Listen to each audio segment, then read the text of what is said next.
it's Craig with Perlite here, and today we're going to talk about DWR, and I'm going to cover what it is, how it works, why it's important, how easy it is to compromise, and then we'll do some tests on Nikwax versus Revivex.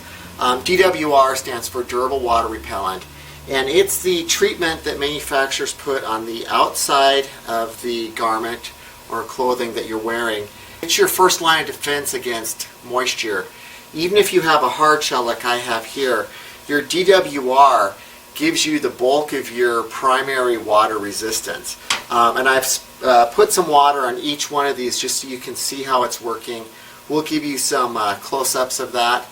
So let's quickly talk about how DWR works. And the way it was explained to me that is the easiest for me to understand is think of it like lots of little fistulas or hairs that are sticking up on the outside or the surface of your fabric. And what those fistulas do is they reduce the surface tension between the water and the face of the fabric. And that's what gives you your kind of quicksilver appearance. It causes the water to bead up and roll around without sticking to the fabric. So why is that important? Well, if you have a soft shell like this one here, since it doesn't have a membrane in there, your DWR, or your durable water repellent, is your only source of water repellency on this jacket. And if it's not there and you encounter moisture or rain or wet snow, you're going to get wet. On something like this Rab jacket here, this Neo Shell jacket, it has a membrane in there. But if that surface fabric gets wetted out, it's going to degrade or compromise the ability of that membrane to effectively transport moisture. DWR can be applied to most any product. Even on this wind shirt from Montaigne, we've got a DWR treatment on it so that it provides some primary protection against light rain.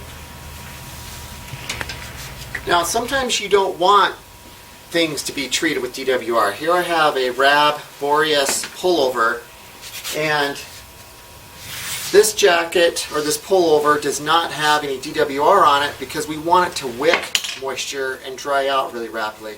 So if I was to pour some water on this, you would see just how rapidly that water was absorbed into the fabric or wicked into the fabric. What that's meant to do is on the underside of the garment, it's meant to rapidly pull moisture away from your body to the surface of the pullover. Things that really compromise the effectiveness of the DWR coating are dirt and other contaminants. And what I have here are two pieces of identical Cordura. This is 500 denier Cordura. And I'm just going to put some water on this. Let's see, this would be your left, my right. And this, you can see, has a really good DWR on it still. What I did was take a small piece of paper towel and go to my fireplace and just grab some soot or some ashes out of my fireplace and just kind of rubbed it against this fabric here. Same piece of fabric, it's just that this one is dirty. And you can see that if I mechanically agitate this, this is starting to absorb the water and it's starting to wet out.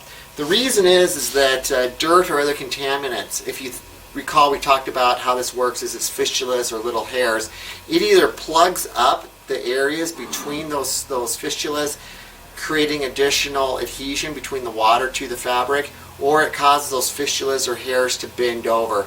The net effect is the product doesn't cause water to bead up like it does once it becomes contaminated like that. And if I were to leave this here for a few more moments, you would see that this is getting wetted out. So it's pretty easy to break down the effectiveness of DWR just by contaminating it with smoke, dirt, ashes from a fireplace, etc. Okay, so when it comes to washing your jacket, oftentimes you'll see next to the DWR a number like 80/20. And what that means is that after 20 washings, 80% of the DWR will remain.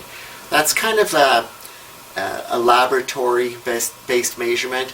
and not really meant to say that you can get 20 washings at home and still get 80% of your DWR effectiveness. Okay, so that wraps up the first part of this video. In the next video, I'm going to talk about how to treat your jackets or garments, and we're going to test Revivex versus Nikwax, which are two of the market-leading solutions in the outdoor space, and I'll just give you a head-to-head test of that. So stay tuned for that. Until then, thanks for watching.